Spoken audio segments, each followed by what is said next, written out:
Ini dari Haimin. Ini kalau kalau di kandang saya kotoran burungnya becek, becek banget, terutama saat puyuh itu mulai produksi. Solusinya gimana, Pak? Masih menikmati proses, guys. Ini proses sedang berjalan, terus pengiriman akan kita lakukan ke Lampung ya untuk pengiriman telur pemurnian. Yang di Lampung Metro apa kabarnya semuanya? Selamat pagi, salam sukses. Pagi-pagi harus sehat kita. Ya, harus sehat, harus kuat pokoknya. Assalamualaikum warahmatullahi wabarakatuh. Salam ceketer dari Jambi kawan untuk rekan-rekanku semuanya. Sambil menikmati betapa indahnya pokoknya. Saya mengamati karena ini hari ini saya ketemukan kembali hitam dengan hitam, nanti insya Allah anaknya hitam. Nah, itulah telur-telur yang kawan pesan itu kan. Nah, itu kawan. Jadi langsung saja kawanku di sini ada beberapa pertanyaan yang kita sama-sama kita bantu jawab lah ya. Jadi biar supaya rekan-rekan kita itu apa ya, penderitaannya itu agak berkurang gitu loh. Nah, ini kawan. Ini dari Haimin. Ini kalau kalau di kandang saya kotoran burungnya becek, becek banget, terutama saat puyuh itu mulai produksi. Solusinya gimana, Pak? Kalau untuk puyuh yang mulai produksi, artinya dari proses, kemudian dia belajar bertelur, itu memang rata-rata kotorannya berubah, Pak. Tekstur kotorannya itu berubah, agak sedikit lembek, ya, agak sedikit lembek. Teksturnya itu berubah, itu pasti berubah. Kemudian kok apa ini tadi? Benyek ya. Kalau benyek berair, nah itu repot kawan, becek. Nah ini becek, nggak ada ojek. Kalau becek itu agak susah juga. Coba gini dah, mungkin ya, mungkin solusinya dari saya ya, bukan berarti saya yang paling ngerti, yang paling pintar loh ya. Bukan berarti seperti itu. Kalau solusi dari saya, coba nanti di kita sama-sama kita apa ya? Kita evaluasi, kita koreksi lah. Mana tahu omongan saya itu mungkin satu dua tiga ada benernya, boleh dipraktekkan. Kalau memang enggak ya enggak masalah. Saya enggak masalah sih. Cuman ya jangan di skip skip ke depannya ya. Mulai kita jelaskan. Kemarin itu ke tempat kawan-kawan, juga ke tempat Mas Joko, kemudian Aat. Mungkin hari ini jadwalnya saya ke tempat Aat ya, karena kemarin ada pertanyaan yang harus ke kandang beliau. Jadi gitu kawan. Saya kalau saya usahakan ke kandang-kandang kawan. Jadi biar supaya kita itu ada temuan terbaru gitu loh, pengalaman terbaru, perbedaan yang bisa dipakai gitu loh. Jadi kalau mengenai kotoran becek, yang pertama mungkin isinya kebanyakan, terlalu padat. Kemudian protein ketinggian. Itu biasanya memang main shred. Kemarin ada yang komentar, bener kata Pak Edi, puyuh saya kasih magot, itu malah pada mati.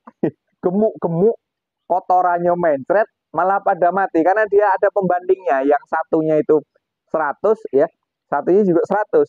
Yang 100 pakai pakan murni, yang 100 dikasih magot. Kalau dikasih magot murni, magot itu proteinnya tinggi kawan. Dia akan kotorannya, dia akan becek. Dan bau bukan main gitu loh. Kalau kotorannya, kalau apa namanya, kalau kotorannya itu becek, pasti bau, pasti bau. Nah, dari mungkin kalau saya nggak ada ya yang becek, alhamdulillah nggak ada yang becek. Kalau bisa memang isinya jangan terlalu padat kawan. Kalau terlalu padat satu kandang ini memang dia becek.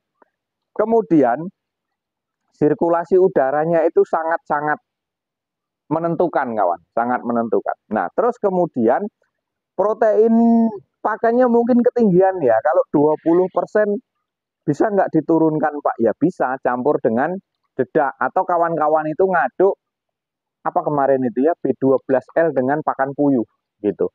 Cari pakan buras itu satu-satu kawan-kawan kemarin itu. Ada di video-video saya. Sirkulasi udara.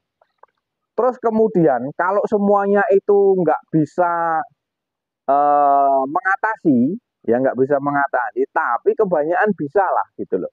Mungkin dari faktor sirkulasi udaranya keluar masuknya kurang kurang stabil, ya kan kurang stabil. Terus kalau memang masih becek, kemarin saya ke kandangnya Mas Joko ada cara terbaru, yaitu pakai serbuk, pakai sekam. Serbuk itu boleh dari bekas suguhan, sugu apa namanya, sugu untuk buat-buat kusen atau buat mebel lah itu. Nah itu bisa dipakai. Kemudian tabur itu, terus coba pakai kapur dolomit Pak. Ingat dolomit, dolomit itu untuk tanaman. Kapur dolomit itu untuk tanaman. Sekarung itu macam-macam. Ada yang 30, ada yang 25, ada yang 80, nah itu macam-macam. Pakai yang harga biasa weh. Nanti kapan-kapan saya ke kandangnya Mas Joko, ada di video shot saya itu, dia memang pakai kapur dolomit, ada di video itu. Nanti atau kapan-kapan saya upload ya, karena masih banyak betul video shotnya di situ. Di video shot itu ada itu kalau tidak salah. Atau sudah saya upload atau belum, saya lupa. Nanti coba saya cari dulu ya. Pakai kapur dolomit, ya pakai kapur dolomit itu pakai sekam, terus kemudian pakai kapur dolomit. Malah lebih bagus itu, karena apa? Kapur dolomit itu ternyata kawan-kawan pakai, dia mampu untuk menyerap kotoran yang basah itu tadi gitu loh. Tapi kalau terlalu becek, ya itu sering-sering dibersihkan. 2 hari harus ditarik gitu loh. Cuman kalau untuk menghilangkan bau itu tadi, dengan becek itu tadi, kawan-kawan menggunakan kapur dolomit, tabur saja di atas kotoran gitu. Nah, di atas ini, ya kan, kita kasih serbuk tuh, bekas suguhan kayu tuh, yang di mebel tuh, kemudian kita kasih kapur dolomit. Kapur dolomit itu sebenarnya untuk pupuk tanaman. Dia macam-macam harganya Pak, dia macam-macam. Ada harganya itu sekitar 30 lah, itu paling murah tuh, paling-paling 30 atau 25 sekarung. Sekarung itu 50 kilo Pak. Nah, mungkin belinya di mana? Belinya di mana Pak Edi? Ya jangan ke toko roti. Kalau ke toko roti enggak ada wong itu untuk pertanian. Jadi tokonya belinya di toko pertanian kawan.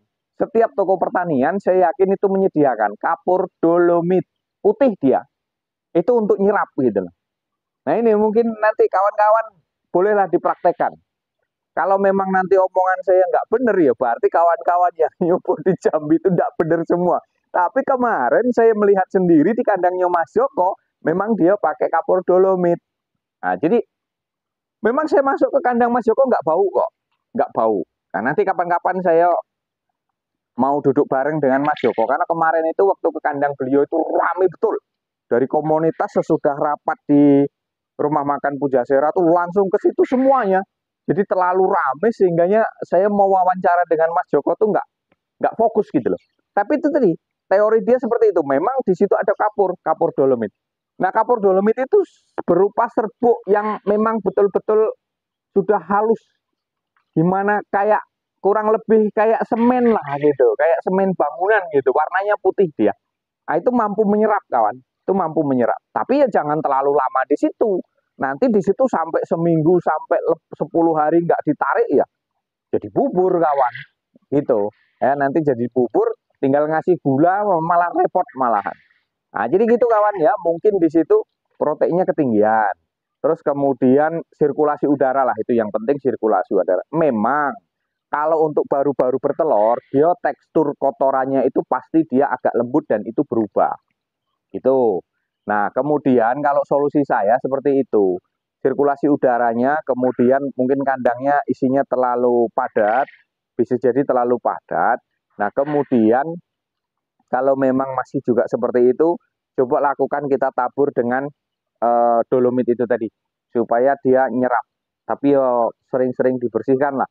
Memang kalau kotoran itu becek, itu bau memang, bau bukan main. Gitu. Oke, mungkin hanya itu kawan, saya sedikit berbagi pengalaman saja. Jadi selama saya ke tempat kawan-kawan, memang itulah yang saya temukan.